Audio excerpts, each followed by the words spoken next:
fellow students would quickly go looking for them, thinking that maybe they had gorged out or they were about to. And when I came back, I was living in that summer on Buffalo Avenue, and when I came back, I moved into the Young Israel of Cornell, where Ed was president. Ed, after experiencing that presidency, I'm sure decided he was never going to be a president of a Jewish organization again, and succeeded. And it also was a place for me to kind of grow Jewishly and get to know Ed. And Ed is the brother that I never had. Brenda's my number 2 wife. I used to be number 3. I was the number 3 husband, but I moved up when Saul went the way of all flesh. But the interesting thing about our relationship, and this happened when I lived in Buffalo for many, many years. Ed would always not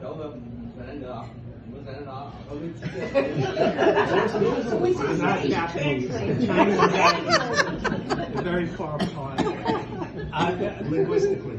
But well, no, the written language is similar. But we're not going to go into that now. But, so what happened was, Ed would always periodically call me, find out how I'm doing. I learned very quickly that he had too much going on for me to call him, you know. I'd wait for him to call me, and then when I finally departed from Buffalo and moved down here, the natural place for me to come to was great. And it worked out for me on many, many levels. And so and I forgot, when I went to Japan on a fellowship that from the Japanese government, which is supposed to be very prestigious, but it never did anything for me particularly, but except they footed the bill. And that was a very good fellowship, but Ed actually came to Japan to visit. And he came to Kanazawa, and then we went to Tokyo. On the bullet train. On the bullet train. And we went to Tokyo. I said, Ed, you have a choice. We could sleep on the floor in my friend Pat Horvath's apartment. Pat had studied Japanese with me. Or we could go to the Okura Hotel across the street from the embassy. But I'm not going to pay for it. So when Ed opted for the Okura Hotel, no kidding. I knew there was promise. I knew there was real and it was going to take Brenda to fully exploit. So you caught me by surprise. It was worth every yen of it. So now that they're going, they're leaving Great Neck. But to me, it's just the continuing, ongoing part of the story. When they said they were moving to Jerusalem, I wasn't surprised. I didn't object. I didn't say. I always knew that this was their direction. And so all I could say is, say Tzchem L'Shalom, and when you're friends, you always stay connected. And now that you got this telephone thing, the what? Friends or not, Ed and Miles and I moved into Strathmore within a couple of months of each other, over 40 years ago. Jamie was a year old, I was pregnant with Zach, and Brenda was pregnant with Alyssa and Michelle, although I don't think you knew they were twins at that point. Everything was good. Even we moved in with 2 Cocker Spaniels. So boy did we luck out to find out Ed Parver lived across the street. And we knew this relationship was going to be a share. It was bound to be. However, there was a short period in time, which many of you have heard this story, where I wasn't so sure this was going to be our neighborhood. Miss Brenda. About 6 months after we moved in, Brenda and Ed were kind enough to host our first New Year's Eve party.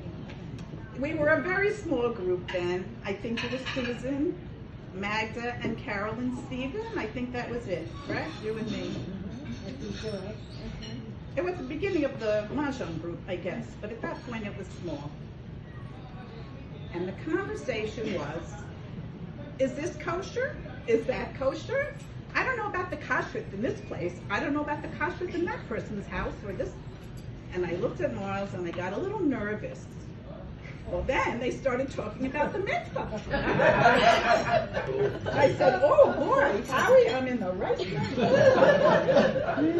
Well, Susan was the mitzvah lady. So it made sense that they were discussing the mitzvah. Okay, it was a nice enough evening. I'm sure we talked about lots of other things, but I don't remember anything else but that.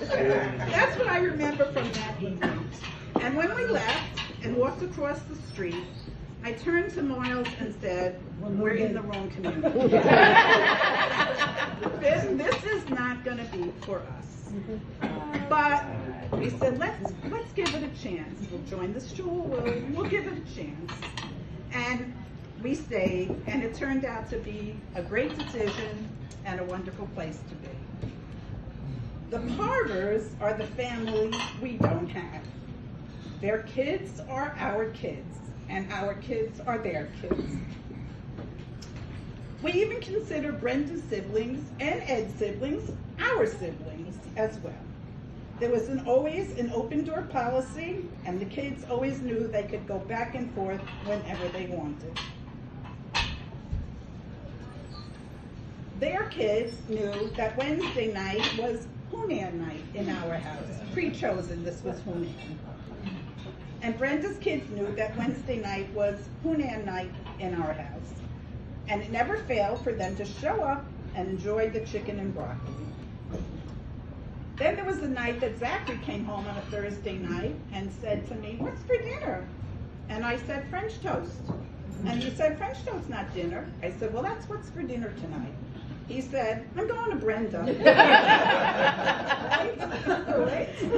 And he quickly ran across the street to Brenda, but he was back in about 5 minutes. And I said, what happened? What's Brenda serving? And he said, Cheerios. She ever hear of breakfast for supper? Yes.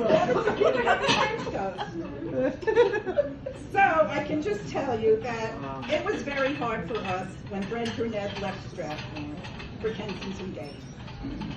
But this move to Israel, I lost my page.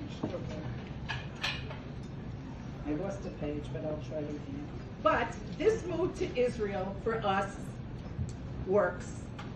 Since we're hoping in the not too near future to move and be with our kids that are there now, it's kind of nice to know that Brenda and Ed will be there as well. It's comforting to know that they will be there and be our neighbors again. So to us, this is not goodbye. This is shalom. See you in Israel, and all the best to you always. I was inspired listening to this about the religiosity. So Brenda, when she knew now that she had twins, and Ed came up to visit me in Buffalo. So naturally, for Shabbos, on Sunday, we went to Niagara Falls. And in those days, getting into Canada was like going over the 59th Street Bridge. You didn't have to, it was very simple. And we went on the Maid of the Mist. And we were they give you those raincoats. And I looked down at Ed's feet, and he was wearing shoes. I had told him I discovered this shoe store in New York, Church English shoes, that I thought were very nice shoes. And Ed got a pair of church shoes also. And I looked at him and I said, Ed, why are you wearing your church shoes on the Maid of the Mist? And I gave him mussar for wearing his shoes. And when Ed gets off the Maid of the Mist, he said to me, You didn't see, but behind you, there was this guy, and he was smiling because he thought you were wearing your best church clothes onto the Maid of the Mist. And It was a Sunday. that's really it. It was just so-